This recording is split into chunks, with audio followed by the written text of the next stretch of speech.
Alright everybody, welcome back to another video. So it's the second leg of the playoffs, Sunderland versus Lincoln. This time it's at the Stadium of Light on Saturday, 3:30 kick-off.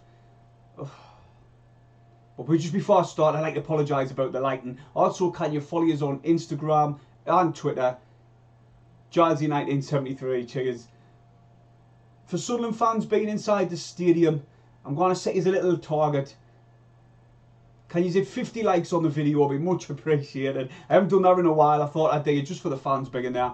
Just try and get this negativity away from the terrible performance on a Wednesday night. You know, just try and just be a bit more upbeat. I know it's hard because we're chasing a 2-goal deficit already. But there you go. Let's be a bit more positive. I will be bringing a match vlog as well. The game on Wednesday, I'm going to be real. We just didn't turn up, did we? Not, I'd say about 2 players maybe turned up. For me, it was a poor performance. The early stages, Denver Hume was having a bit trouble down the left-hand side. He wasn't winning the headers, and Scully was getting in a lot. But then when McFadzean came on, the 2 goals come from his side. Skelton was trying to track back, breaking his neck quite a few times when McFadzean was gone missing because he was playing like as a winger for me. Now and again he kept going up the pitch, tried to do a little bit overlap play on McGeady, but then we were getting caught on the counter, and Skelton, he worked his socks off for me yesterday. He was my man of the match. I wouldn't even give him man of the match, but if I had to, I would say Skelton was probably our best player. He done a lot of tracking back, he tried to get forward as well, and he was doing a little play in the midfield where he was nicking the ball. But for me, we definitely need a left back next season, like a proper, strong, solid, decent left back for me, and obviously a goalkeeper, as Lee Burge is becoming a liability. Let's be honest, in this game for me, I was even saying in my live stream, he was having a good game. He's done a few fingertip saves. Didn't get us wrong, he got beat when McFadzean got skinned down the left hand side to play the ball back, squared at the edge of the area, just outside the box, and Lee Burge did get beat, but it come off the post, and that was luckily. It was a little bit of a warning for us. But for me, defensively we're poor. Bailey Wright had a nightmare. Flanagan did as well. Some say he was at fault for both goals. You could say he was at fault for their second because he didn't put enough power on it to get it back to Lee Burge a bit quick, and then Lee Burge just kicks it against the player instead of putting it either in to his right hand side. The player was coming like on the left, so he couldn't really put it into touch because the player was closing that space down. But he could have went to the left, or he could have just, you know, done a little tiny touch, let the player go past him, and then laid it out, you know.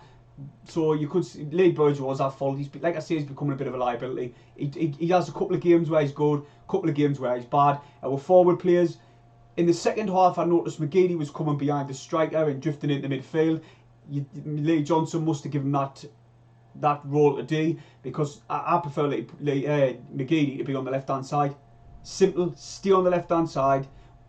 We're not, to be honest, when he comes back and tracks back and tries to intercept players, sometimes he gives away silly free kicks, and only a few games ago he did give away a silly free kick which led to a goal. But McGeady up the pitch can't be touched. He's our best player further up the pitch. So for me, you've got to leave him up on the left hand side. Didn't give him instructions to come in the midfield, because he just goes missing. He loses the ball, and he tries to get back in, but then he gives away a free kick. So for me, he's got to stay on the left hand side. Jordan Jones, he blows hot and cold. 1 minute he's absolutely on fire, the next minute he's very, very poor. And to be honest, he could have easily been took off first half, and nobody would have batted an eyelid, because that's how bad he was in the first half. Like I say, Eden for them, he played outstanding. Their fullback, Jones, couldn't get round him. Could not get round him. So for me, we've got to look at it. Lincoln are going to be coming to the Stadium of Light. They're going to want to sit in. I didn't blame them, because that's what I would be. If I was the manager, I'd be telling them to sit in. Sunderland can't break anybody down. So you just sit in and let them just come at us. I know our 2-goal advantage is a dangerous scoreline, and anybody would say try and get 1 and then they've got to get 3 and there's no chance. But 2-0 is a dangerous scoreline. If we can get the first goal, especially in the first 15 minutes, I see us easily be able to get the second one. But with fans being there, we've got to get behind them. I know you know, it's been a kick in the teeth on Wednesday, but we have got to get behind them. We're going to be in the stadium for the first time in ages. Let's just get behind them, sing our hearts out. Win, lose or draw, I'm going to be singing my head off because I'll be that excited to finally get back in the stadium. And I just hope everybody else does the same thing. But for me, he's got to play Chris Maguire. He has to. It's not, do you know what a lot of fans were saying a couple of months ago when we were asking for him? Oh, Maguire should be starting. People were saying, "No, Maguire doesn't deserve it. He's never proved anything." Where them fans are now starting to turn around and they're starting to see the light on Maguire's situation where he needs to be played. He needs to be played. He's ahead of a lot of players in that team for me. Regardless if you fell out with him, look at the situation with Aidan McGeady and Phil Parkinson. The team stopped playing for Parkinson once McGeady got chased and we were falling away. The proof's there.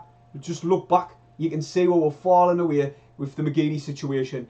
And Lee Johnson hasn't learned from his predecessor. He's doing the same thing with Maguire. I'm sick of rambling on about it. But I'm going to keep going on about it as long as Lee Johnson is taking silly tricks by ostracising one of our best players. You put him in the top 5 at least in the Sunderland team. I can guarantee 99% of the people who have anything to do with Sunderland, be a fan or YouTubers, anybody, they'll say Chris Maguire easily in the top 5. Easily. So for me, we all know that. Lee Johnson knows that, but he's being a bit stubborn now. A bit like Phil Parkinson. I'm not saying now. He's been stubborn for a while with it regarding him. He hasn't liked him from day one. Since the Wigan game, he's never played him. And he tell him, listen, you can go and look for other clubs. And because Maguire didn't want to, Maguire refused to look for other clubs because he thought, well, I want to try and make a stand and get myself in the starting lineup and show how good I am and show what I'm worth. He still refused. I think he's took that as a personal insult in a way, like because he got offered clubs and he refused to go. And Lee Johnson has just had an end of it. That's my opinion, but I might be wrong. I hope I am wrong. I hope just Maguire's not shown on the training ground because I cannot see a manager wanting to ostracise a player like him. But enough on that situation. I'm sick of talking about it, like I said. But it is one of the key factors what fans are talking about at the minute. You've got to start Grant Ledbetter as well. For me, Max Power, he was the worst player on the pitch in my eyes. I like Max Power. He didn't get us wrong. And I think he loves playing for Sunderland. And he does show a bit fight. But he's not... His best position, is at right back. For me, it is... I don't care what anyone says. When I watch Max Power play, I prefer him at right back. When he's in the midfield, he's all at sea. He kept getting intercepted constantly, losing possession. He couldn't make an easy pass. He kept going horizontal across the pitch, and Jackson was just chasing him. And he got away with it a few times where the ref gave a free kick to us, and it was a fair tackle, and Power just tossed himself on the floor, tried to win the free kick, which he did. So for me, he was a bit of a liability on Wednesday. He just didn't turn up. He has to go right back for me. Simple as that. But 10,000 fans there, everyone. 10,000 fans.